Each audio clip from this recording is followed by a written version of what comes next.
So channeling, sometimes you have to. Okay, good. Sometimes you have to be sweet, and sometimes you get to channel your inner bitch. You know what I mean? So, all right. So I want to open this up. I just have a few more minutes. So I just want to open this up to any questions that I might be able to answer about getting into voice acting, about any. You can ask anything you want, actually. But I just want you to notice how the directions that I went. Those are the kind of directions that you get in the booth. It's usually about how you feel, how you sound, less about how you read it, and more about what the character's like. So yes. Go. Well, I'll just go down the line here. Okay. So what do people look for when you're putting in a resume for voice acting? Well, it's interesting because there's two things you need. Ultimately, you need a demo, but there's resumes are. The big thing is you'd never lie on a resume. They want to see what experience you have, whatever it is, and we all understand that people are starting out, don't have much. So we want to see the experience you have. They want to see the education. We want to see what kind of workshops you've done, what kind of education you have. What are you into? So there's a couple sections. There'll be a work experience. There'll be education. There'll be skills and hobbies and things like that. And I know that sounds weird, but skills and hobbies tell us a little bit about who you are. Okay. So even on my resume, I talk about that I'm a scuba diver. I ski. I do things like that. So all of those things. The big thing is never lie on a resume. Now, doesn't mean you tell the whole truth, okay? I don't need to know that you did Guys and Dolls in high school. I just need to know that you did Guys and Dolls. Understand? So you don't necessarily put that I did it at, Denver High School or whatever it is. Ultimately, you start to pick up stuff, but never lie, and I'll tell you why. I was actually interviewing an actor to come in for a job that was going to be partially working in the office and also partly a little voice acting. It might have been an internship or something like that. I was a staff producer at Savant at the time, and I'm looking at his resume, and he says, "Oh, I'm a voice actor too," and I'm looking at his resume, and there I look, and there's Robotech on the resume, and I'm looking at him. He's not old enough. So I said, so you did Robotech? He said, yeah. Well, what character did you play? Oh, I was the lead. You played Rick Hunter? Yeah. In the production with Steve Kramer and Carl Masick producing? Yeah. He said, it's funny, I thought I did. Yeah, he had my credit on his resume, and he got escorted out of the building, okay? So yeah, you never know who you're giving it to, so you don't want to lie. What you want to do is tell the truth. The other thing that you need is a demo, and that's something that you don't want to get into because they're expensive. The demos are expensive. You don't want to get into it until you have at least 5 or 6 or 8 put on it that can actually sound different and talk to each other if necessary. A demo should be a series of little 5 and 6 and 8 second little blobs that sound like they came out of a show. You need to have it professionally produced. It needs to have sound effects and music. It just sounds like you did it in your living room. Casting directors are going to think that you haven't taken your career seriously, and they're going to throw it in the trash. And in Los Angeles, at least, it'll cost you to get a decent demo between $500 and $2,500 for each demo. Okay, we do them in Bang Zoom. We charge about $1,200. So it's so those are the 2 things you need. But what we need to do is that we need to see your range. What's the range of characters? And we need to hear how you sound on a microphone. So that's what they're looking for. Okay? All right, next question. Going down the line here. Yes? I was going to ask, I don't know if you've ever done anything, like, what advice would you have for someone who would be managing and directing voice actors? Drink a lot? No. The best thing is to learn how to talk to an actor. I suggest that every director should take an acting class. Okay? Not necessarily that you need to know how to act, but you need to know how to talk to actors. You need to know what it is that they think, because it's a different language.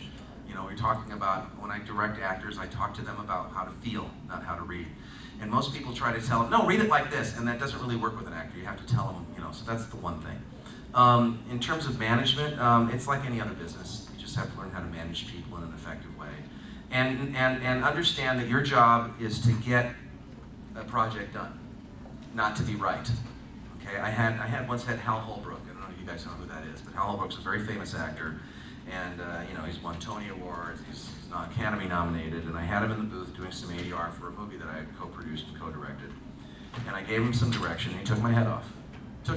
He was very insulted that I gave him direction. So I could sit there, and I'm the director, so I could sit there and argue with him and be right, or I could kiss his ass for the next 2 hours and get the job done that I needed to get done, and that's what I did. So you need to be able to get your ego out of the way to make room for the actor's ego sometimes, and so that you can get what you need to get out of them before you want to kill them. Okay? So those are the two basic things I would suggest. More questions? Yes?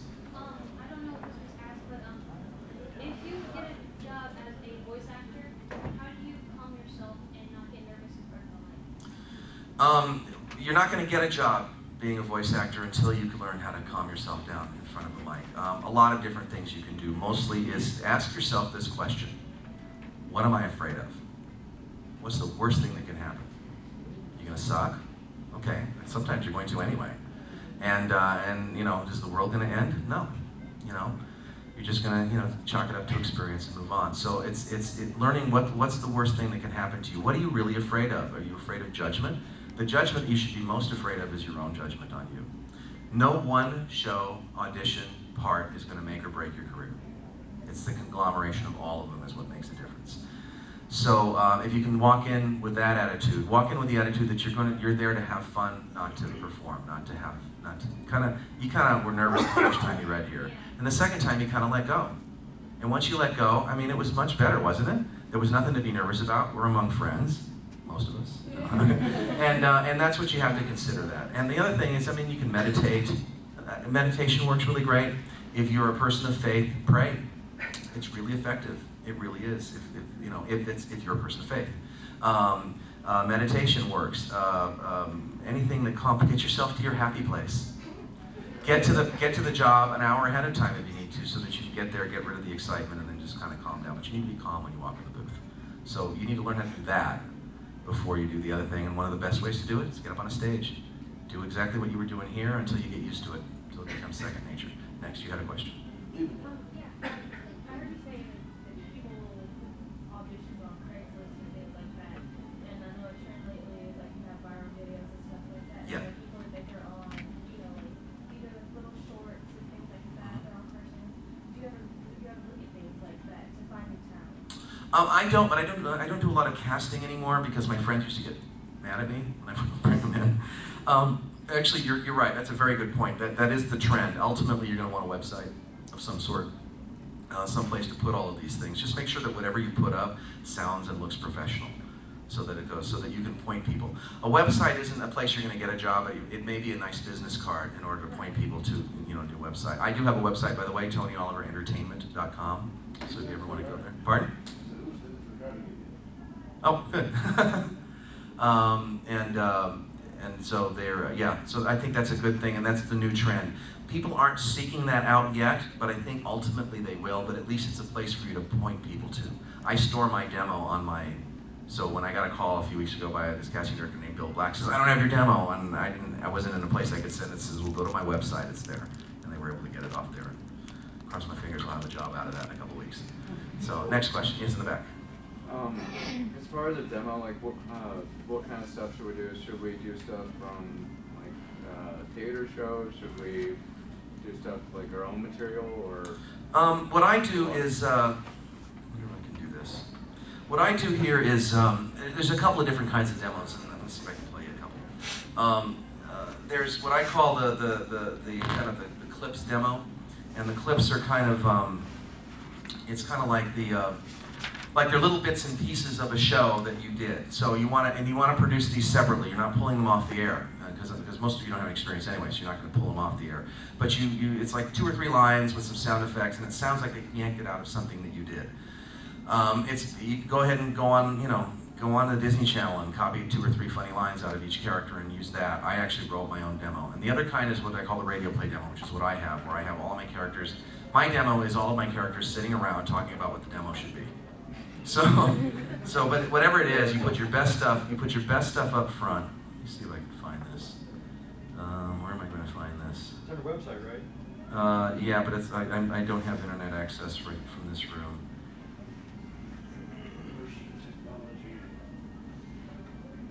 Oh, there it is. Okay, God, I was looking for this file specifically. And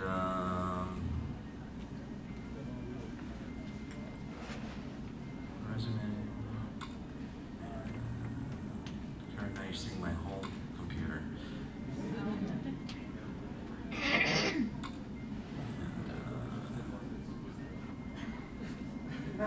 It's a funny show.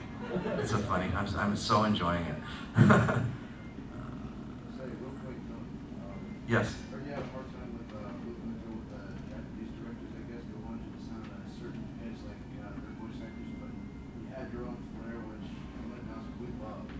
Well, actually, that wasn't with the Japanese, it was with the Americans. Well, they cast me to do it one way, and then when I went in, they didn't like it, and so we did it a different way. And so I did it the way kind of sounding like the Japanese guy, and then I did it kind of sounding like Jim Carrey, and then they wanted me to sound like Robin Williams, and then we finally ended up with basically Bugs Bunny, which is what... Listen, Lupin the Third is essentially Jack Benny with a little Bugs Bunny in him, okay? So that's basically what it is. And then it kind of grew from there, and then they finally left me alone. But I got to do the first episode 3 times, and I got paid for that. So I actually made money with their indecision. So let me see All right, pipe down, everybody, and sit down. We got a lot to go over. Ow! Watch it! That's my tentacle you stepped on, you idiot! Tentacle, smentacle, keep it out of the aisle. Who invited this oversized cephalopod anyway? Excuse me, but why are we all here? It's time to come to a decision as to what kind of demo we're gonna make. Why do we gotta do that? To show off the extensive experience we've got with animation, video games, new media, anime, TV, and films. Duh! Yeah, right. Any ideas? Yes! Right. Mr. Evil. I think we should merely suggest that we will turn them into the burnt ash from whence they came if they don't hire us! Hey, did you get the theme music already? Yeah, it's really annoying. I like your laugh. Oh, sorry. I forgot it was on. I have an idea. Oh boy. We should do a demo that's not a demo. I know I'm gonna regret this, but what are you talking about? We should send out a demo that has nothing on it. That'll get their attention. What you dropped on your head as a child. He's not much in the brains department, but look at him. I just want to reach over and grab his... All right, enough of that. Anybody have a decent idea? I do. I think we should just tell them that for versatile voice acting backed by 25 years of experience, they should call us. Brilliant. Sounds good to me. Excellent. Huzzah! Not bad at all. I liked my idea better. Evil! Oops. Well, that's that then. Who's for a beer? That turned delicious. Would you stop standing on my tentacle? No, of course I can't. Look this way.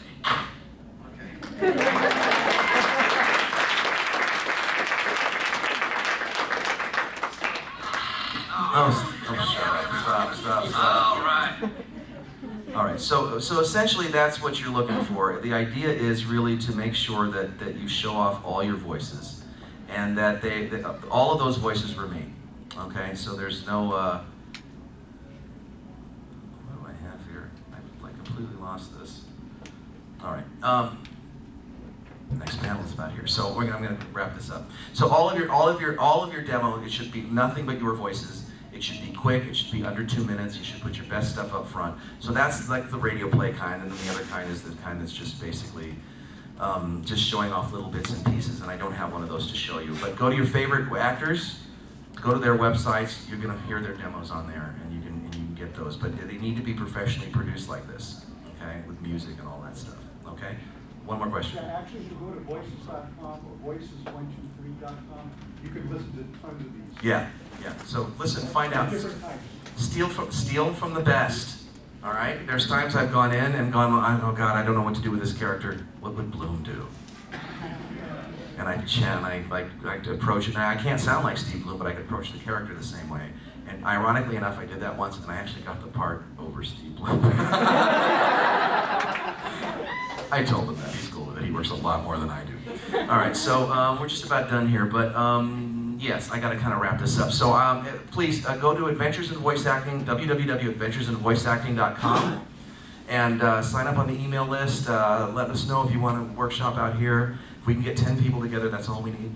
That's all we need to pay for to cover the cost. Okay?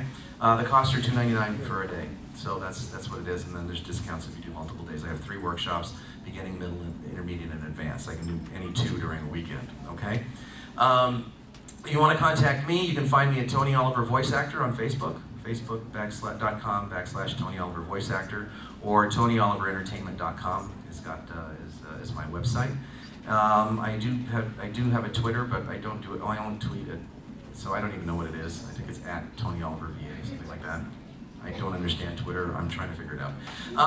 And I want to thank you. You've been great, and thanks for letting me come and play.